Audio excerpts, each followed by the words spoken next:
વિસનગરમાં કડા ચોકડી પાસે આવેલ આરકે પાર્ટી પ્લોટ ખાતે copper city merchant association, voluntary blood bank, અંતિમ વિસામો અને સ્વસ્તિક મિત્ર મંડળ દ્વારા કોપર સિટી નવરાત્રિ મહોત્સવને લઈ મિટિંગનું આયોજન કરવામાં આવ્યું હતું, જેમાં ગત વર્ષની જેમ આ વર્ષે પણ કોપર સિટી નવરાત્રિ મહોત્સવનું 5 દિવસીય આયોજન એસકે પટેલ યુનિવર્સિટી ખાતે કરાયું છે. તો બ્લડ બેંકના લાભાર્થે આયોજિત કોપર સિટી નવરાત્રિ મહોત્સવમાં ભાગ લેવા માટે અપીલ કરવામાં આવી છે. વિસનગરમાં 4.5 કરોડના ખર્ચે અદ્યતન બ્લડ બેંકનું નિર્માણ થવા જઈ રહ્યું છે. આ બ્લડ બેંકમાં દાતાઓએ દાનની સરવાણી વહાવી છે. બ્લડ બેંકના લાભાર્થે ગત વર્ષે ભવ્યાતિ ભવ્ય કોપર સિટી નવરાત્રિ મહોત્સવનું આયોજન કરાયું હતું, જેની ભવ્ય સફળતા બાદ આ વર્ષે પણ 5 દિવસીય નવરાત્રિ મહોત્સવનું આયોજન કરવામાં આવ્યું છે, જે કોપર સિટી નવરાત્રિ મહોત્સવ તારીખ 6 ઓક્ટોબરથી 10 ઓક્ટોબર સુધી સાંકળચંદ પટેલ યુનિવર્સિટી ખાતે ક્રિકેટ ગ્રાઉન્ડમાં યોજાશે.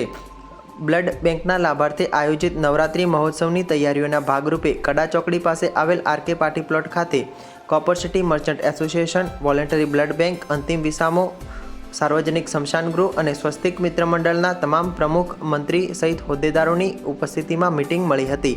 આ કોપર સિટી નવરાત્રિ મહોત્સવમાં વધુમાં વધુ લોકો જોડાય તે માટે અપીલ કરાઈ હતી અને પાસ સહિતની વ્યવસ્થા કરવા માટે પણ સૂચન કરવામાં આવ્યા હતા.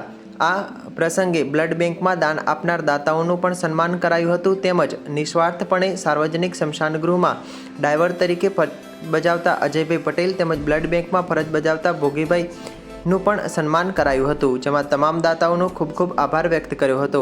બ્લડ બેંકના ચેરમેન રાજુભાઈ પટેલે જણાવ્યું હતું કે તમે જે નવરાત્રિ મહોત્સવમાં 200 રૂપિયાનો પાસ લઈ રહ્યા છો તે તમારું બ્લડ બેંકમાં દાન આપી રહ્યા છો. આ બ્લડ બેંક ગરીબ તેમજ જરૂરિયાતમંદ લોકોની લોહીની જરૂર હોય ત્યારે બહુ ઉપયોગી થાય છે. આ પ્રસંગે વોલેન્ટરી બ્લડ બેંકના chairman Rajubhai Patel, RK copper city merchant એસોસિએશનના પ્રમુખ Kirtibhai Kalaniketan, copper city merchant એસોસિએશનના મંત્રી પ્રવીણભાઈ ચૌધરી, પૂર્વ પ્રમુખ પરેશભાઈ પટેલ, નટુભાઈ પટેલ સદુતલા, પૂર્વ જિલ્લા ભાજપ પ્રમુખ જશુભાઈ પટેલ, હરેશભાઈ પટેલ પૂજા ડેવલપર્સ, વિપુલભાઈ પટેલ પટેલ જ્વેલર્સ, અનિલભાઈ હેપ્પી, વેપારી મહામંડળના પ્રમુખ જગદીશભાઈ પટેલ, નિમેશભાઈ શાહ સહિત કોપર સિટી મર્ચન્ટ એસોસિએશનના હોદ્દેદારો, અંતિમ વિસામો ટ્રસ્ટના સભ્યો તેમજ વોલેન્ટરી બ્લડ બેંકના સભ્યો અને સ્વસ્તિક મિત્ર મંડળના સભ્યો હાજર રહ્યા હતા. જી રાજુભાઈ, શું કહેશો જે આ નવરાત્રિ મહોત્સવ થઈ રહ્યો છે તેના માટે? તમે જે આ વખતની નવરાત્રિ મહોત્સવ જે થઈ રહ્યો છે એ આપણી વિસનગરમાં અદ્યતન બ્લડ બેંક જે થઈ રહી છે એના હેતુ અર્થે થઈ રહ્યું છે.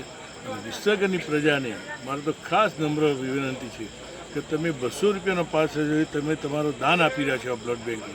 અને આ બ્લડ બેંક જે અત્યારે ગરીબ દર્દીઓ અને કોઈપણના ઘરે આકસ્મિક પ્રસંગ બને છે તો બહુ ઉપયોગી થાય છે. એટલે અમે તો ખાસ વિનંતી કરીએ છીએ કે તમે આ નવરાત્રિમાં માતાની આરાધના સાથે તમે અમારા સાથે જોડાઓ અને આ બ્લડ બેંક મજબૂત કરો. એક 200 રૂપિયાનું દાન તમારું તમને ભગવાન બહુ ખૂબ હૃદયથી અમે પ્રાર્થના કરીએ કે તમારા પરિવારને ભગવાન માતાજીની કૃપા રહેશે અને આ નવરાત્રિનો લાહો લો. તમે નગરજનોને ખૂબ ખૂબ આવકારીએ છીએ.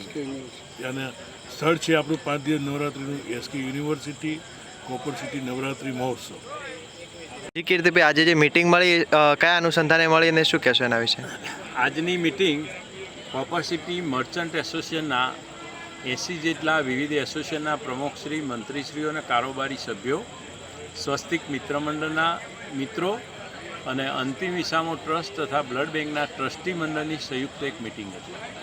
આ મિટિંગમાં નવરાત્રિ મહોત્સવ જે બ્લડ બેંકના લાભાર્થે થઈ રહ્યો છે એનું સુંદર આયોજન કરવા માટે તેમજ બ્લડ બેંકનું નવું ભવન બની રહ્યું છે એ ભવનના માટે જે નવીન દાતાઓ લાવવાના છે એ માટે દાતાઓ સુધી પહોંચવા વિવિધ મંડળોને હાકલ કરવા માટેની એક મિટિંગ હતી. આ મિટિંગની અંદર બ્લડ બેંક અત્યાર સુધી કેટલે પહોંચી છે, એનું મકાન કેવું બનશે એની રૂપરેખાઓ આપવામાં આવી હતી. અને આશા રાખીએ છીએ કે ગુજરાતની નંબર 1 બ્લડ બેંક જે છે એ પૈકીની આ એક બ્લડ બેંક બને એવું આયોજન કરવા અમે જઈ રહ્યા છીએ. જી, કેટલા દિવસથી નવરાત્રિ મહોત્સવનું આયોજન કરવામાં આવ્યું છે અને ક્યારથી શરૂ થશે? નવરાત્રિ મહોત્સવનું આયોજન તારીખ 6, 7, 8, 9, 10 ઓક્ટોબર 2024ના રોજ છે, જેનું સ્થળ એસકે યુનિવર્સિટી છે, જેનું નામ કોપર સિટી ગરબા મહોત્સવ છે. આપણે કેમ કરીને માણસને પણ આમાંથી પોઝિટિવ બીજો પણ એક ફાયદો લઈ શકીએ એવા એક શુભ વિચારથી જે તે વખતે રોટરી કપવાળા પણ આવા એક સારું કામ કરીને ગરબા ઉત્સવ કરીને એના પણ એમના પાસે જે કોઈ ફંડ આવતું હતું એ સારા કાર્યોમાં વાપરતા હતા. અને એ વખતે જ મને ખબર છે કે આરકે આપણા રાજુભાઈએ જે વખતે સ્પોન્સરશીપ કરેલી અને એના મૂળમાં પણ એ જ હતા. એમાંથી આપણે પણ આપણે કોપર સિટી ગ્રુપે પણ વિચાર કર્યો કે ભાઈ આપણે પણ બ્લડ બેંક ચલાવી છે. નુકસાનવાળું જ ખાતું છે.